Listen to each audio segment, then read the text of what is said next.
Today, we're going to break down the high-stakes 2025 summit between the U.S. and Russia. It was a meeting that, well, it failed to end a war, but it absolutely succeeded in defining a brand new and pretty fractured global order. So let's just jump right in with a single number that really tells you everything you need to know. 60%. That's the proposed new tariff on Chinese imports under a revived America First policy. And this policy, it isn't just about trade. It's the turbulent, chaotic backdrop for the entire Alaska summit. All right, so before we can really get what happened, or, what didn't happen in Alaska, we have to understand the huge shifts that were already shaking up the world in mid-2025. As a new administration took office, it wasn't just a small policy change. It was a huge return to what's called economic nationalism. We're talking about a full-on strategy to boost American industry, bring jobs back home, and really challenge the global systems, like the WTO and the WHO, that have basically run international relations for decades. And this idea driving everything, it has a name. Economic nationalism. At its heart, it's pretty simple. It's the idea that a nation has to put its own economy, its own workers first and foremost. This isn't just a catchy slogan, it's a whole framework that turns things like tariffs into major tools of foreign policy. To really get what the administration was thinking, you got to look at this diagram. They see the massive U.S. trade deficit not just as a number, but as a symptom of a totally broken system. In their view, there's a straight line from things like low savings rates in America all the way to foreign countries managing their currency. And the end result? A dollar that's way too strong, which they believe crushes U.S. manufacturing. Understanding this perspective is absolutely key to seeing why they thought such big changes were needed. And that chaotic global environment brings us right to the main event, a super high-stakes meeting in a location that is just loaded with history, all designed to try and solve one of the world's toughest conflicts. The summit on August 15th didn't just happen out of the blue. It was really the climax of a super dramatic first half of 2025. You had these new trade policies being rolled out, and at the same time, the war in Ukraine was just grinding on. The administration's goal, at least publicly, was clear. End the war and do it fast. And the choice of Alaska? Oh, that was deeply symbolic. Russia sold the territory to the U.S. way back in 1867, and as former Ambassador Nigel Gold-Davies points out, that little historical fact really fueled speculation that Putin could use it to say, hey, see, borders can change, territories can be traded. It was all part of the negotiation. Now, when you put their goals side by side like this, you can see the problem right away. The U.S. wanted a quick deal, maybe even giving up some land and using sanctions as leverage. But Russia, they came to the table wanting to cement their control over the territory they'd already taken, guarantee Ukraine would stay neutral, and get those sanctions lifted. From the get-go, their most important goals were in direct conflict. The talks were supposed to be this big, extensive thing. Instead, they ended early, after just under 3 hours.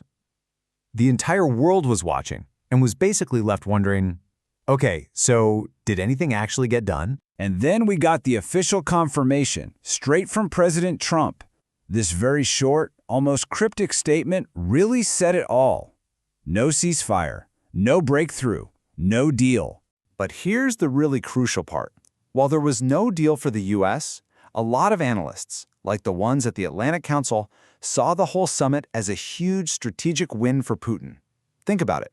He got this warm reception on a U.S. military base, that's a powerful image, which helped him break out of his diplomatic isolation. He gave up absolutely nothing, and he managed to push off another round of potentially crushing sanctions. So what happened right after the failed talks? A very clear shift in pressure. With no deal on the table, the U.S. administration basically went public and put the responsibility for finding peace squarely on the shoulders of Ukraine's President Zelensky. With that diplomatic effort stalled out, the world's focus just snapped right back to the economy, where that America First strategy was already kicking off a whole new era of trade conflict. All this talk of geopolitics can feel a little distant, right? Well, this number brings it right home. That new wave of tariffs in 2025, it was projected to cause an average income loss of $2,400 for every single U.S. household. So this isn't just about foreign policy. It's about a real financial hit to everyday people. And that economic pain, it wasn't just in the U.S. This chart here pulls together a bunch of different economic studies, and they all pretty much say the same thing. The new American tariffs were expected to hit European allies, and hit them hard. You can see the projected negative hit to GDP here, and in some of the worst-case scenarios, like a full-blown trade war, it could have shaved over a full percentage point off the euro area's economy. It made it crystal clear this new trade policy was having serious global ripple effects. So the big takeaway here is that these trade wars are doing way more than just raising prices. They're literally rewiring the entire global economy. Trade is being weaponized, used as a tool to get political results. We're seeing supply chains get rerouted along political lines, which then forces countries in the global south to team up and build their own economic alliances, like the BRICS Plus group, so they're not so reliant on any one superpower. So you have this economic storm and this diplomatic mess all happening at once, and it's putting an unbelievable amount of strain on the traditional Western alliances that have really defined the world since World War II. This shift in U.S. policy has led some really serious places, like the Brookings Institution, to ask a question that used to be unthinkable. Can NATO even survive this? Their analysis is pretty stark. They're suggesting that without a fully committed U.S. leading the charge, the whole 75-year-old alliance is facing a major crisis. And Europe is listening. Think tanks like the Egmont Institute are floating this pretty radical new idea for NATO. They're talking about building a completely self-sufficient European military force within the alliance, one that can actually operate on its own even if the U.S. decides to step back. They call it strategic autonomy. But you know, if you need one single moment that shows just how much things have changed, it's this. This moment at the United Nations. The U.S. voting with Russia and North Korea, and against its traditional European allies, on a resolution about Ukraine. I mean, this was a jaw-dropping break from 75 years of foreign policy.